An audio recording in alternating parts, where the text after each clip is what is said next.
Pessoal, bom dia a todos e todas. Estamos aqui na minha, na sua, na nossa RCI, sempre ao seu lado, todas as manhãs de sábado, das 10 às 11 horas, com o programa Projeto de Vida. O Projeto de Vida ele é patrocinado pela APEX, Associação Internacional da Programação Existencial. E qual que é o objetivo da APEX, o objetivo nosso desse programa? É nós trabalharmos com uma informação do tipo, você tem algum projeto de vida? Você desde lá da sua infância pensa em fazer algo, mudar o mundo? Quando que era criança lá, já pegava uma lousa, queria ensinar coisas para outras pessoas, para os outros coleguinhas, falava que não, ia ajudar os outros, ia de alguma maneira fazer, por exemplo, ia ser médico, ia ser enfermeiro, ia ser dentista. Então, quer dizer, às vezes muitas dessas coisas que estão lá na infância são ideias que a gente chama ideias inatas. Quer dizer, que elas vêm antes do nascimento, antes da sua vida humana. Agora, como que é possível isso?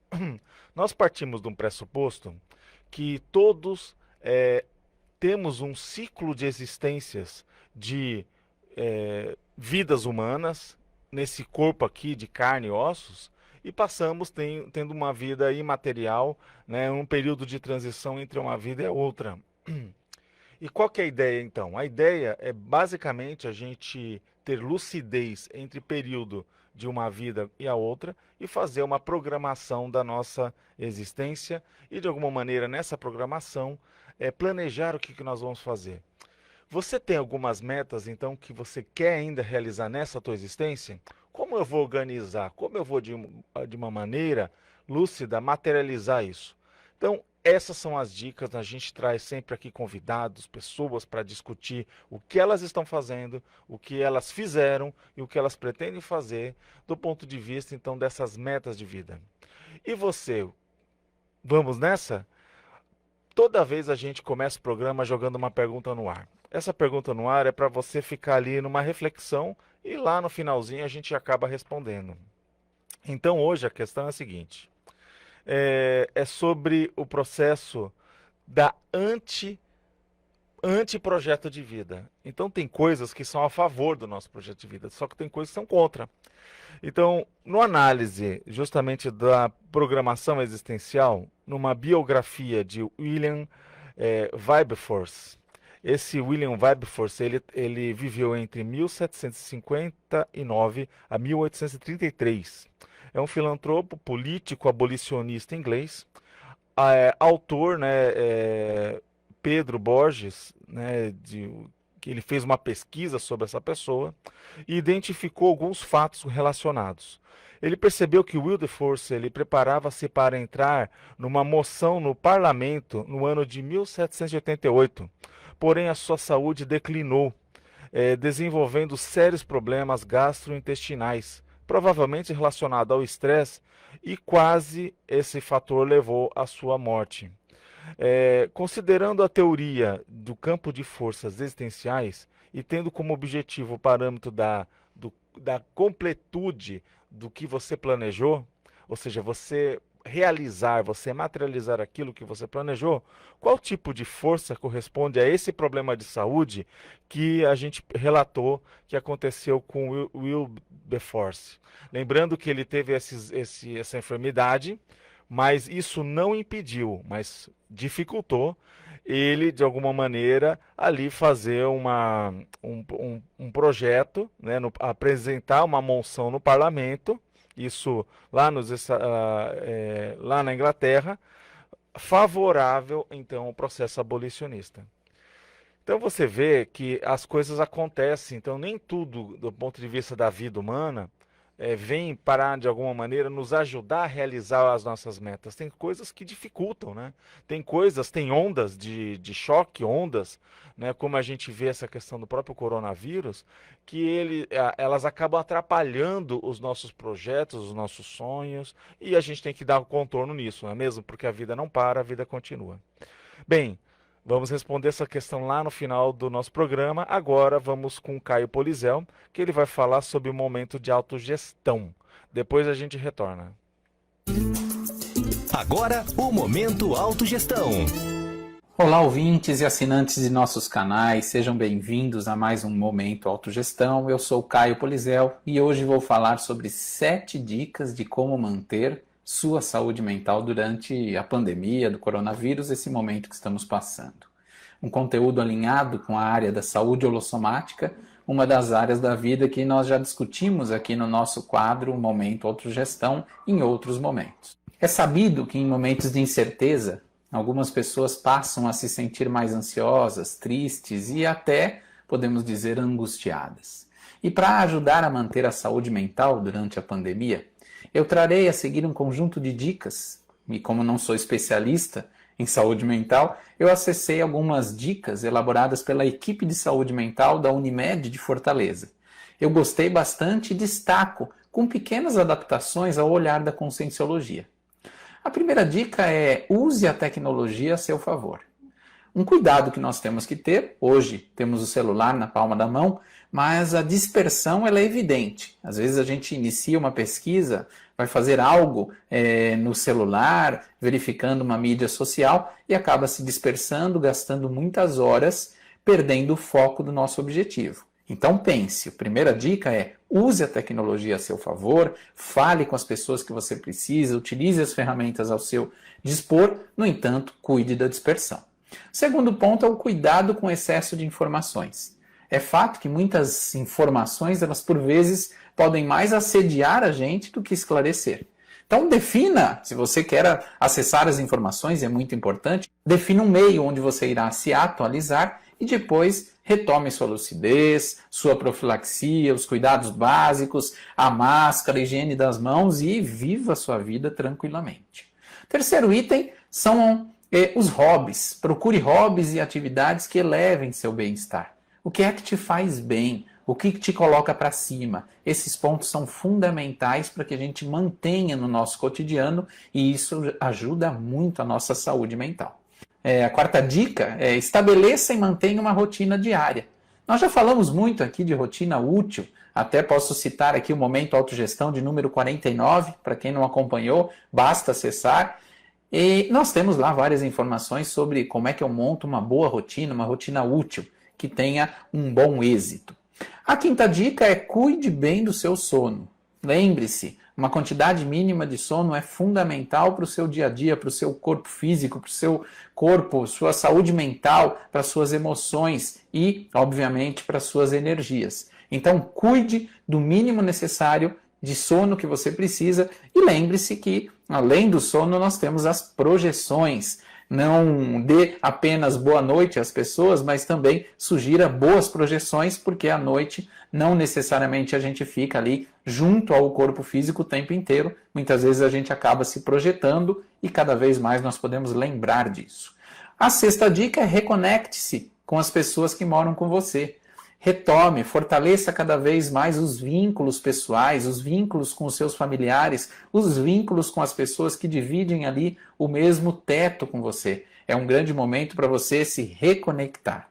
E a sétima e última dica é: utilize estratégias para se acalmar. Existem inúmeras técnicas na Conscienciologia, técnicas projetivas, a técnica de reflexão de 5 horas, a simples, entre aspas, mobilização das energias, a instalação do estado vibracional. Todas essas são técnicas que podem tranquilizar, acalmá-lo, para que você possa aumentar a sua serenidade, aumentar a sua lucidez e seguir em frente com uma boa saúde mental.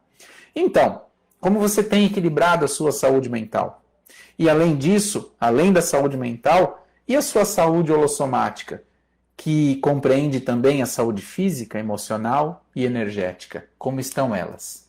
Bom, por hoje é isso. Te vejo no próximo Momento Autogestão e quem perdeu os episódios anteriores já sabe. Digite Momento Autogestão no YouTube ou acesse o site da Apex, www.apexinternacional.org e entre na área de podcasts. Um grande abraço e até mais. Você ouviu Momento Autogestão. E aí, pessoal, gostaram da dica aí do Caio? Muito legal, né? Mas vamos para um rápido intervalo comercial e quando voltarmos estaremos com a entrevistada de hoje, que é a Cíntia Cardoso, com o tema Parapsiquismo, norteando a sua programação existencial, o seu projeto de vida. Fique ligado, já voltamos. E aí, pessoal, e vocês estão gostando aí? Gostaram da música? Eu deixei tocar um pouquinho mais justamente pra gente curtir um pouquinho esse som. Quando você sempre escutar, você sabe. Ah, tá passando o projeto de vida. Exatamente, são 10 horas e 17 minutos. Meu nome é André Chataloff, estamos aqui com vocês e estaremos fazendo a entrevista da Cíntia Cardoso Lima. Ela vai falar o tema Parapsiquismo norteando a programação existencial ou projeto de vida. Tudo bem, Cíntia? Oi, André, bom dia, tudo jóia? Bom dia a todos os ouvintes também. Agradeço a oportunidade de estar aqui falando de um tema tão instigante, né? O parapsiquismo norteando a ProEx. Eu estou muito feliz em estar compartilhando algumas vivências que eu tive também nessa área. Muito bom, Cíntia. Então, vou só te apresentar. A Cíntia Cardoso Lima, ela é natural de São Paulo, é brasileira, é graduada em Administração de Recursos Humanos, voluntária da Consologia desde 2018. Atualmente, ela também é voluntária da Associação Internacional da Programação Existencial, que até mesmo é a APEX, né? A nossa equipe que ajuda a gente. E ela atua em gestão de pessoas aqui na nossa região. Primeiramente, Cíntia, eu queria saber de ti, o que fez você se interessar por parapsiquismo, né? E acho que era interessante você falar o que é parapsiquismo como um todo e o que tem a ver com a programação existencial, o projeto de vida. Por que escolheu esse tema? Bom, legal, André. Como você informou aí no início, né, do programa, o que acontece? O projeto de vida, na minha condição também, iniciou muito cedo, desde a minha infância. Eu comecei a querer saber mais o que eu vim fazer nessa vida, desde os meus 10 anos de idade, devido a um fato marcante, que foi a dessoma do meu avô. Eu acompanhei a fase da doença dele, né? Ele teve câncer, eu era muito novinha, eu tive a morte biológica muito dele, feliz, né? Brincava muito. Uhum. Era muito, assim, a minha infância era com muita alegria, foi de muita alegria. Então, quando eu me deparei com esse fato do meu avô bem próximo, aí eu comecei a questionar um pouco, assim, sobre a vida. Então, existe tristeza, existe dor, existe sofrimento. E aí foi quando surgiu, o que será que a gente veio fazer? Isso eu tinha 10 para 11 anos de idade. O que a gente veio fazer nesse mundo, né? Então, desde muito nova, esse fato, esse questionamento vem marcando a minha existência. E também o parapsiquismo, devido a alguns fenômenos que eu vivenciei desde a infância também, é algo que eu trago assim, em todos os locais que eu frequento na minha vida profissional. É algo muito marcante, as pessoas percebem o quanto esse tema ele reverbera, assim, porque é algo que eu acredito muito, que é o parapsiquismo. O que é o parapsiquismo, né? São as percepções que nós temos além dos nossos 5 sentidos. São aqueles fenômenos que a gente vivencia diariamente, muitas vezes a gente não tem resposta, não consegue explicar por que eu tive tal fenômeno. Muitas pessoas bloqueiam alguns fenômenos porque é algo assim que tem a ver com o invisível, que tem a ver com percepções extrasensoriais. As pessoas muitas vezes têm medo de tocar nesses assuntos, que é desconhecido, bloqueiam alguns sentidos que elas costumam ter, e isso dificulta a nossa programação existencial, o que a gente veio fazer. E quando você conhece um pouco mais sobre o parapsiquismo, você tem condições de aprimorar, de aperfeiçoar a sua programação existencial, que é o nosso projeto de vida, né? A ProEx, que a gente fala programação existencial, assim, as pessoas podem... Normalmente são as pessoas que têm esse questionamento sobre a vida. Será que eu vim aqui só para casar, ter filhos, trabalhar? Será que a vida é só isso? Eu não vim fazer algo diferente, algo mais. Então, assim, o X é muito latente. Eu sempre tive essa disponibilidade interassistencial, no caso, interassistência, é o auxílio entre as consciências, né? Agora, O que a Cíntia, gente pode contribuir. eu queria ver contigo o seguinte, só para a gente contextualizar, né? É que quando a gente fala parapsiquismo, parece uma coisa muito distante, mas a gente vê, por exemplo, a questão de que a mãe e filha, mãe e filhos, tenha geralmente a mãe presente quando está acontecendo alguma coisa com os filhos. Isso é muito explorado em novelas, né? A gente sempre vê, não, olha, o que está acontecendo? Às vezes a mãe chega a ligar, né? Fala, olha, filho, eu estou com mau pressentimento, o que está acontecendo? Aí fala assim, não, mãe, foi um susto, eu tive aqui. Então, quer dizer, é como se a mãe tivesse esse terceiro sentido. A gente percebe também em irmãos que são muito ligados um com o outro, às vezes casal de namorados, até marido e mulher, esposas, duplas, companheiros, né? Então, às vezes um tem, às vezes, uma conexão que ele não explica, não consegue entender como que ocorre, mas basicamente vai perceber que, tipo, quem já não passou por um momento de falar o seguinte, olha, estava pensando em você e agora você me liga, não é?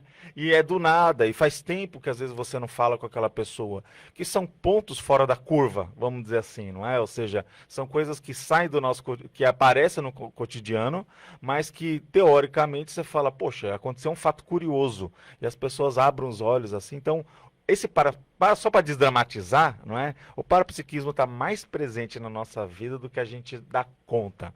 A gente tem mais parapercepções e muitas vezes é que nem você falou, às vezes a criança, desde lá de criança, a pessoa ela pode embotar isso, porque ela pode restringir, ignorar, não dar valor e meio que ficar meio que sedado a essas percepções, porque não dá valor, ela não codifica, ela não explora, e tem aquele outro pelo contrário, que ele acaba tirando aquilo como algo que leva a favor, não é isso? Isso, é importante você falar essa questão de mãe e filha, essa relação é muito presente. Eu tive uma situação na minha juventude que aconteceu bem isso. Eu estava para ir, era na época uma balada, eu ia sair com os amigos e a minha mãe, ela teve um pressentimento muito ruim, me ligou chorando, pedindo, por favor, para eu não sair de casa, porque ela teve uma sensação de algo ruim acontecer comigo. E aí passaram-se uma meia hora, a minha irmã também teve a mesma reação, sentimento e me ligou. E aí, nesse caso, eu não fui e realmente depois teve uma certa confusão lá, né, no ambiente em que eu estaria.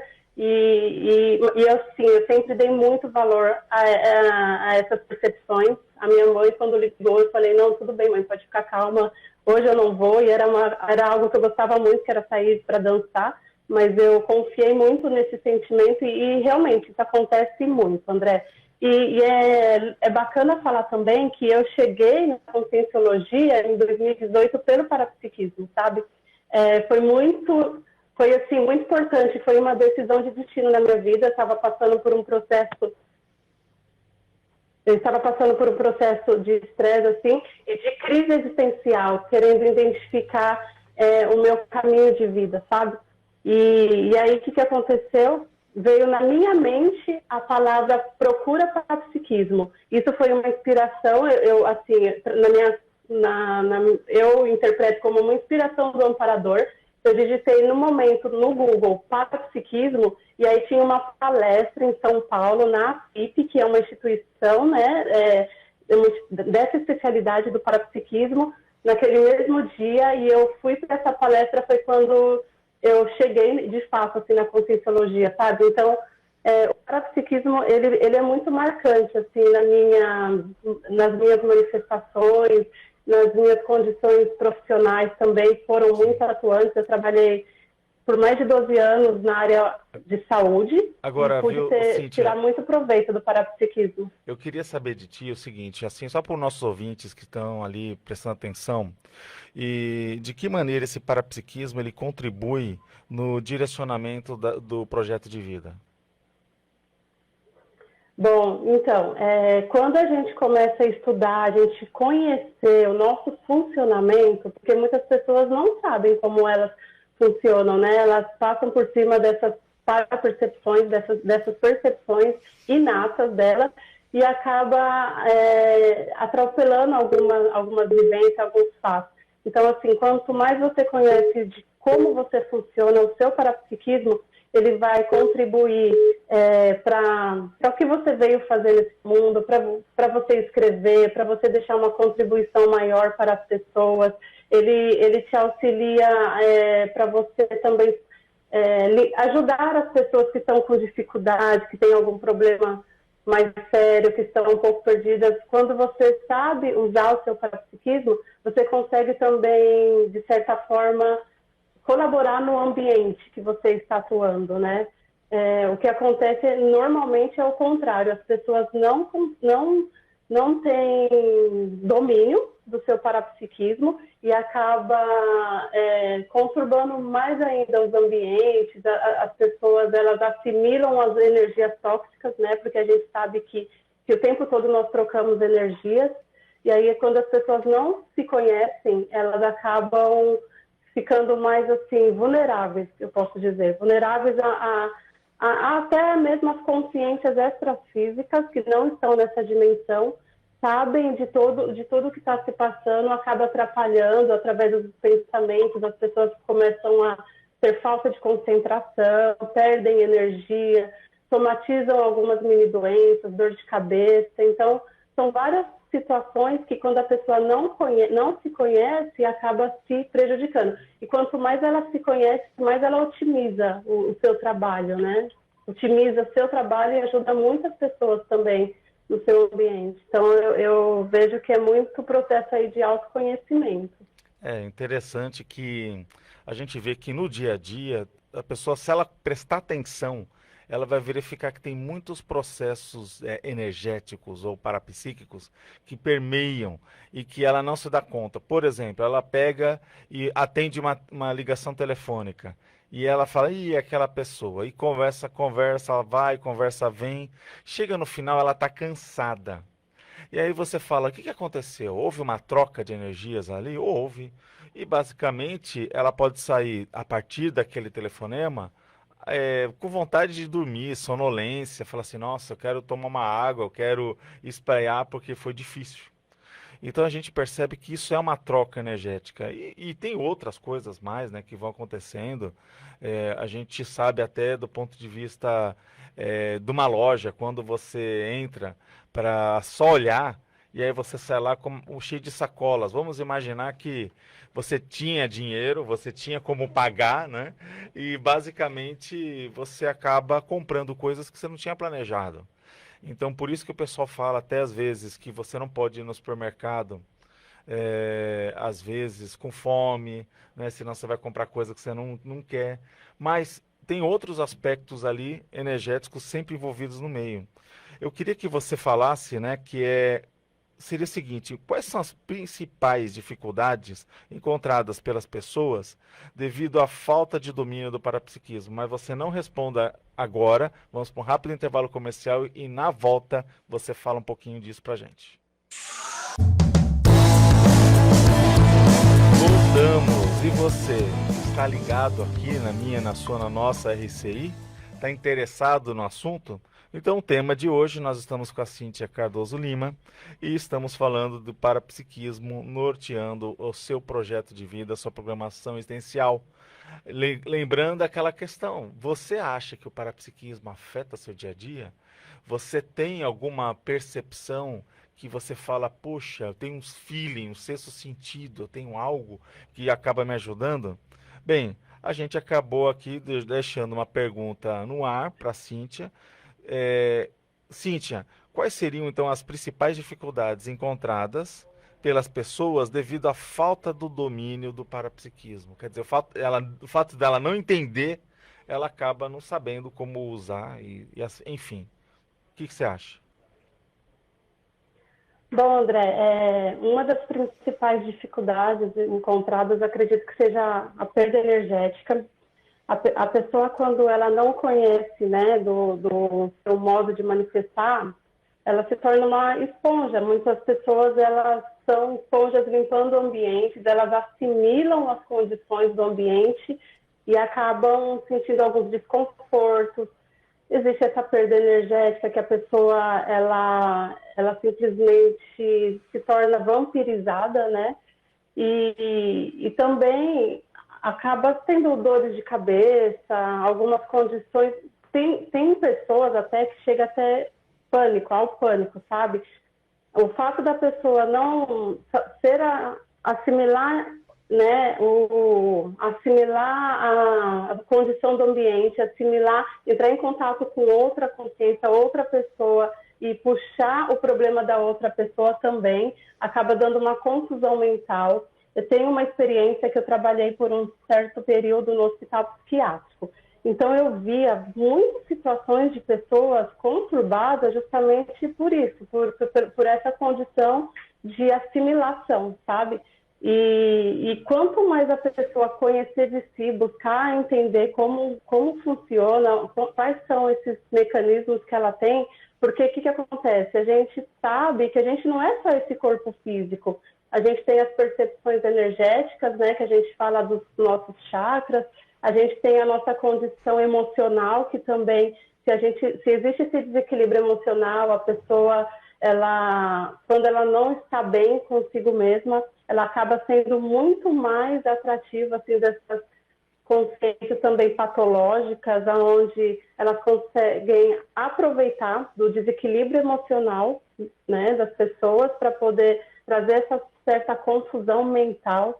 Então, assim, é muito importante que as pessoas buscam entender esse funcionamento fisiológico e parafisiológico para poder cada vez mais ter autodomínio das suas energias. Então você está colocando, assim, deixa eu ver se a gente consegue traduzir isso do ponto de vista da população, que a gente percebe muitas vezes que elas ficam doentes devido a uma conversa ou dentro de algum processo, né, de esponja, que nem você falou. Então, às vezes, se eu me relaciono com diversas pessoas que estão com um problema sério, né? E às vezes tem até profissionais da área da saúde, que nem a gente está numa situação dessa, que acabam, muita gente, as pessoas não sabem, mas tem muita gente que entra em depressão, tem muita gente que entra num quadro em que ela fala o seguinte, olha, eu lido com tanta tristeza, não é, alheia, que basicamente isso acaba me afetando, mas o ideal, vamos colocar assim, né, é a pessoa não se deixar afetar, porque vamos imaginar, se o médico ele ficar ali chocado com o que ele está vendo, ele não consegue parar para assistir. Ele é aquela pessoa que tem que ter o sangue frio. Eu estou falando médico, o psicólogo, o terapeuta de uma maneira geral, quer dizer, ele está lá para ajudar. Então, ele tem que, de alguma maneira, ter uma blindagem, né? Ou seja, um nível de bem-estar, um nível de proteção, seja ela bioenergética, mental, em que de alguma maneira facilite ela desligar daquele assunto. Então, por exemplo, ela não pode ir para casa, né, remoendo um problema de alguém que ela ficou escutando. Então, uma das questões, né, Cintia, eu não sei se isso já aconteceu contigo, você conversa com alguém e fica com aquela conversa o dia inteiro e horas depois, né, e a ligação foi pela manhã. E aí você fala, pô, de noite eu ainda estou pensando naquele assunto, naquela conversa. Isso é, de certa maneira, uma poluição, não é? O que você faz para despoluir? Sim, então, existem técnicas, né, algumas práticas que a gente precisa conhecer e fazer, uma é da desassimilação, é você saber lidar com as suas próprias energias. A gente tem algumas técnicas que dá para fazer, que é a mobilização das nossas próprias energias, exteriorizando energias. Então, é a questão de buscar conhecimento mesmo, saber como desassimilar para você não ficar intoxicado com as energias que, com certeza, a gente não tem como. A gente troca energia constantemente, a todo tempo. O importante é saber desassimilar. Saber mudar de bloco também, quando você passa por situações assim que que te afetam de certa forma, né? Porque somos humanos aí, a gente tem vivências com outras pessoas, a gente tem sensibilização, mas é saber o timing, assim, da assistência também, até onde eu posso fazer assistência e saber desassimilar tudo aquilo, porque a vida é evolução, então a gente vai trocar com as consciências, mas precisamos estar bem, a gente precisa estar bem para poder assistir. Não adianta o que eu vi, assim, na minha trajetória. Trabalhei em centros também espiritualistas, né, atuando como médium, e aí se você só absorve, você está lá trabalhando, você quer ajudar, mas se você não tem o conhecimento de como desassimilar, aí uma existência que você poderia ter aí de 90, 100 anos, às vezes você reduz para 60 anos, porque você assimilou, ficou doente, né, se intoxicou, e isso ao longo da vida vai atrapalhando de certa forma. Então é muito importante a gente conhecer sobre técnicas de desassimilação. E aí é o interesse de cada um de nós, né? Buscar conhecimento, porque aproveitar, por exemplo, essa pandemia. Vamos lá entrar, né? Tentar. Quem tem essas condições de captar muito energias do ambiente, vamos aproveitar esse momento que agora deu uma parada, vamos buscar esse conhecimento para poder também não ficar doente e às vezes perder até principalmente quem programou a vida, quem tem esse ímpeto de fazer alguma coisa em prol da evolução, precisa se conhecer, precisa saber lidar com o parapsiquismo, porque o parapsiquismo todo mundo tem, é inerente, é uma condição de todo ser humano, né? Então, eu acho que conhecimento é tudo e ajuda bastante, André. Eu acho que uma questão bacana aí que você falou, a gente tem que saber se cuidar e fazer técnicas para de alguma maneira estar sempre bem. Ou seja, quando a gente sai um pouco daquele prumo, a gente já tentar voltar para o nosso centro, né? É muito interessante que às vezes lá o pai e a mãe que vê um filho num quadro, às vezes, por exemplo, com aves baixa, ou seja, está sempre meio para baixo. E isso pode não ser depressão, tá? Mas, e se for depressão, a gente tem que analisar a raiz. Existem a raiz na depressão que pode ser de viés, né, parapsíquico, ou seja, do ponto de vista das energias, do ponto de vista de uma intoxicação, mas também pode acontecer de ser um processo químico do cérebro, pode ser uma questão que necessite de tratamento, necessite de um apoio, tanto às vezes psicológico quanto psiquiátrico.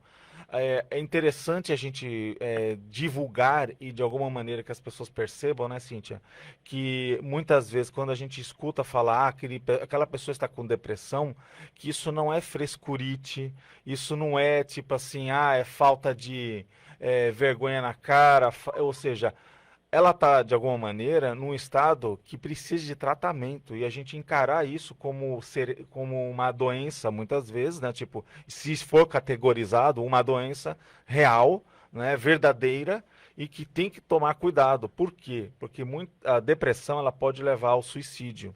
E principalmente a questão do suicídio jovem, né? A gente sabe que, inclusive na nossa região aqui, o índice de suicídio jovem é alto e no mundo todo está acontecendo uma triste condição de alto índice de suicídio nos jovens. Então, os pais têm que ter uma escuta ativa, simpática, assistencial perante os filhos, um olhar atento às mães, principalmente. A gente até apela para as mães prestarem atenção nos seus filhos, olhar para eles, ou seja, valorizar o desconforto dos filhos e ajudar os filhos a valorizar seu próprio desconforto, né? Para que isso não vire uma bola de neve, né, Cíntia? Você lida com pessoas, você sabe, né, como é importante escutar as pessoas e dar valor aos problemas dela, não é? Por aí? Sim, então, e é interessante que eu convivo com muitas pessoas, né? Eu sou da área de gestão de pessoas e aí troco muito entre profissionais, colaboradores de empresas e normalmente muitos jovens vêm relatar sonhos que eles não entendem, que pode ser projetabilidade, né? Projeções, porque a gente, quando dorme, a gente faz projeções, a gente sai fora do corpo. O corpo precisa descansar, o corpo biológico, mas a consciência não, ela continua lá trabalhando. Então, muitos jovens vêm até mim para relatar algumas experiências, até de clarividência.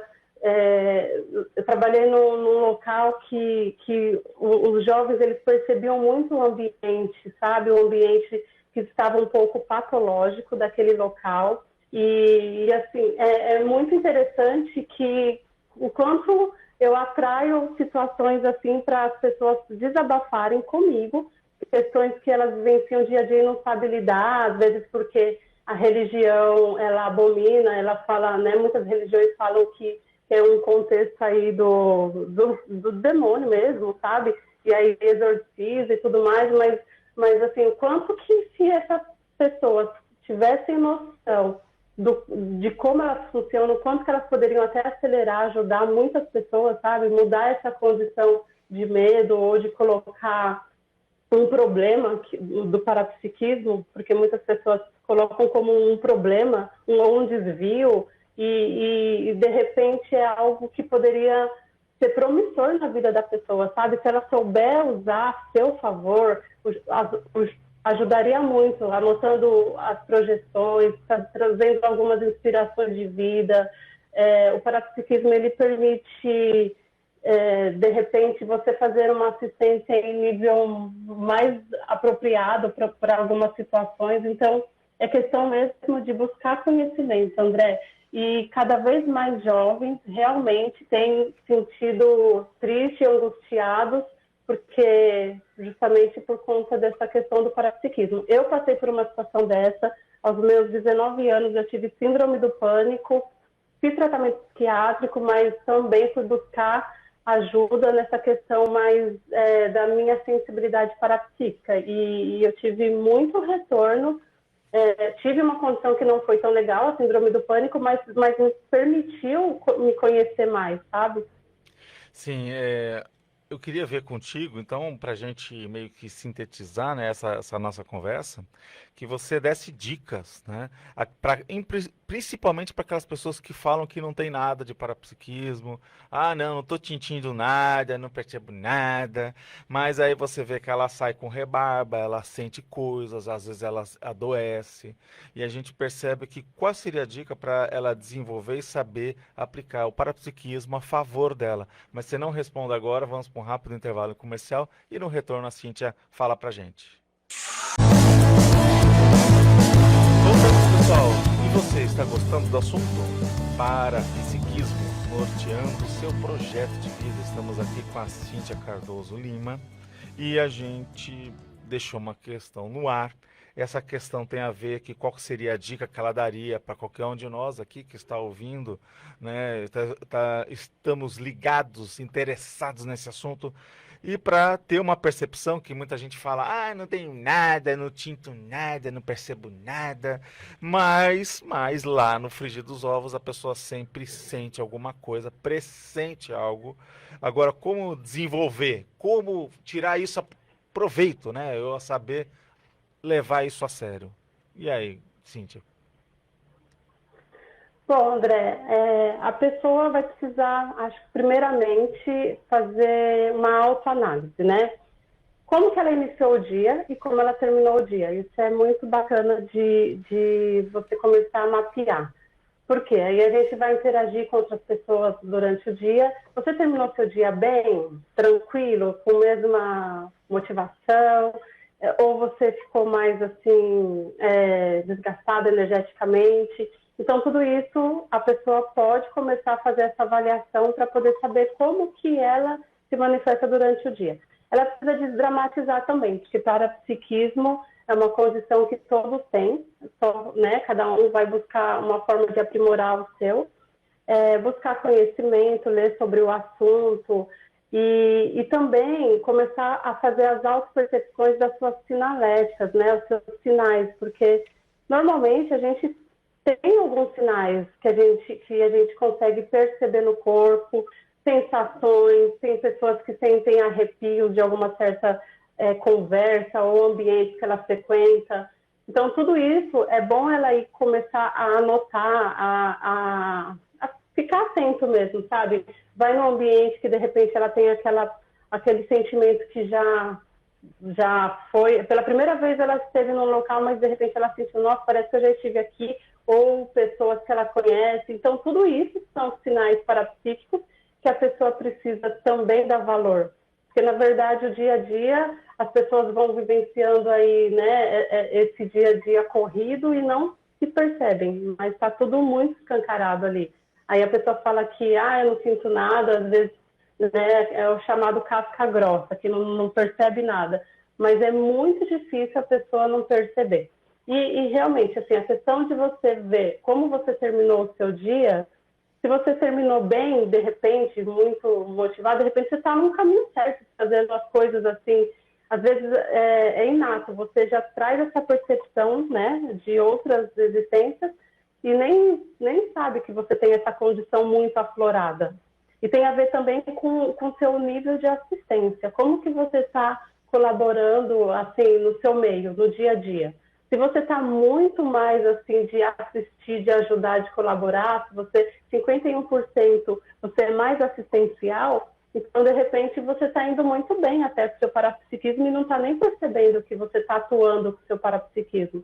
Eu falo isso porque eu percebia muito isso, principalmente quando eu trabalhava na área da saúde, sabe? Eu tinha muita motivação, eu trabalhava muito feliz, mas era uma condição inata que eu já tinha, que o meu corpo manifestava, né, por trabalhar num ambiente hospitalar que é carente de energia, e eu doava muita energia. Então, assim, isso é muito legal de você estudar e ver, nossa, o quanto eu fui assistencial, o quanto eu colaborei naqueles ambientes que precisavam.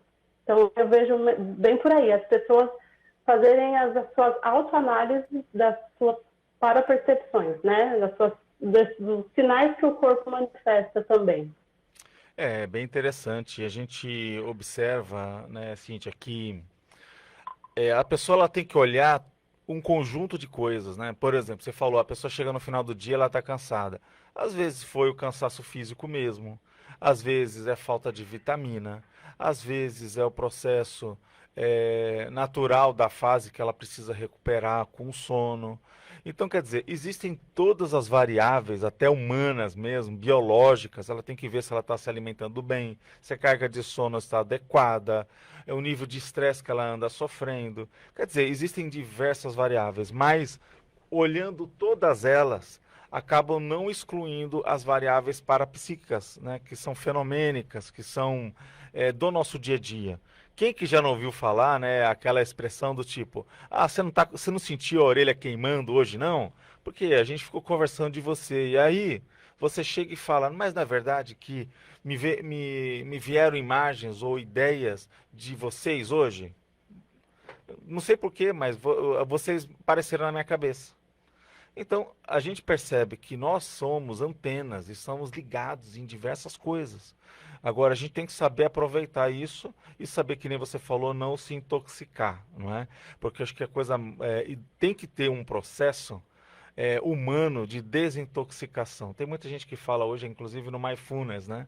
Quer dizer, de você ter o tempo para você mesmo e naquele tempo você conseguir meio que desconectar, desplugar, né? Agora, fora isso, você teria alguma consideração final, que a gente já está indo nos minutos finais, a gente sabe que o tema ele é vasto, mas a gente gostaria que você desse algumas palavras finais sobre o assunto, porque a gente já está fechando o processo da entrevista. Bom, tendo em vista, assim, sobre o projeto de vida, né? O que eu vim fazer nesse mundo? Não é apenas casar, ter filhos, trabalhar e ter um patrimônio. No meu caso, eu quero colaborar com a evolução do planeta e em geral. Então, assim, o que eu indico para as pessoas que também têm essa vontade de acelerar no processo evolutivo, na programação existencial? É o autoconhecimento mesmo. É poder ter um tempo para si, né? Fazer um processo aí introspectivo. Você falou do mindfulness, né?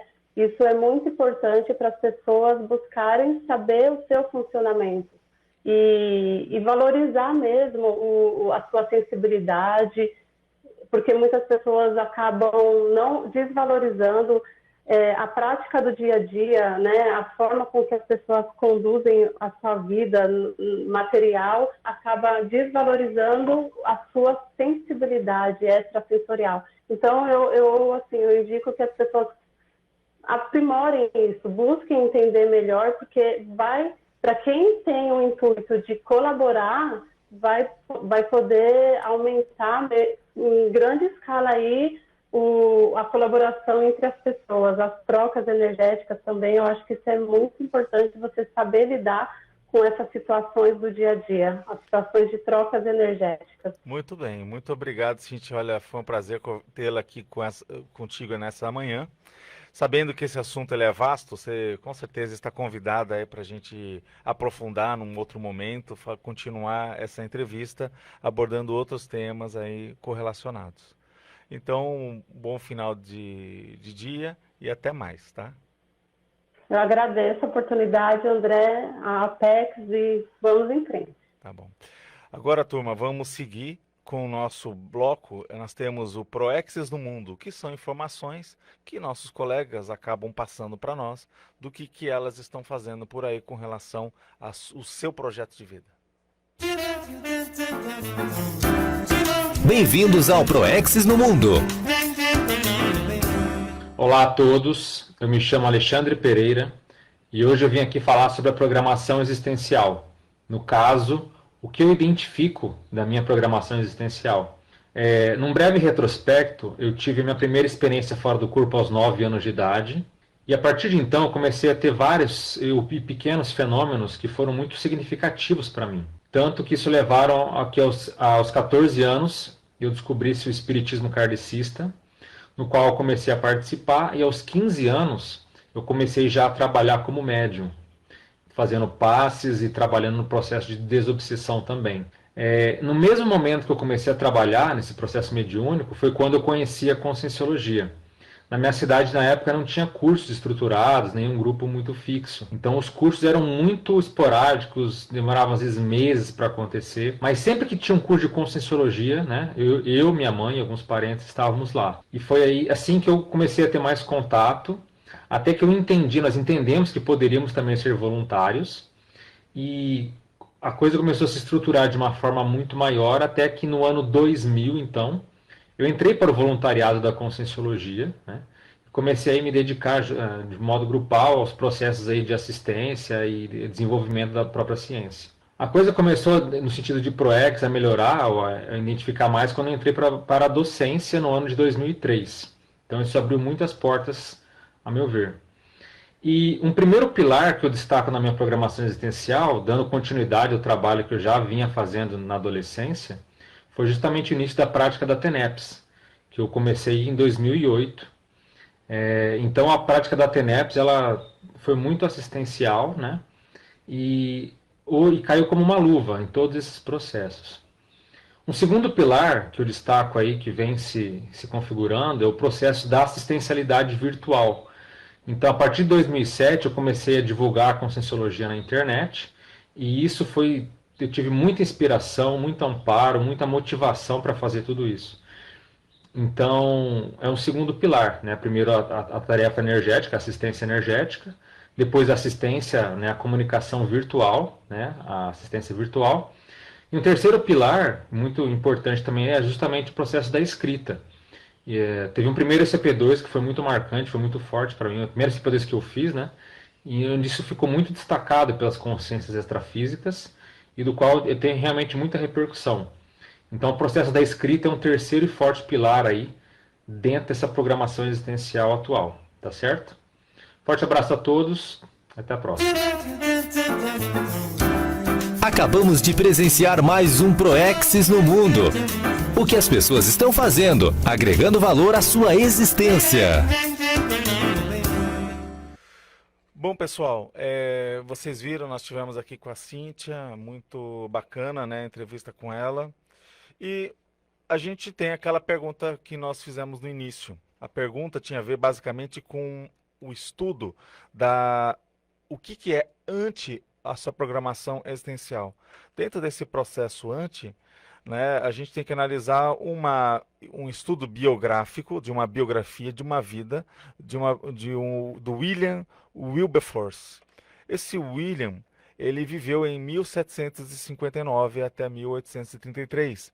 É um filantropo e político abolicionista inglês, onde um pesquisador ele identificou alguns fatos interessantes do ponto de vista que ele estava prestes a emitir uma moção ao parlamento britânico no ano de 1788.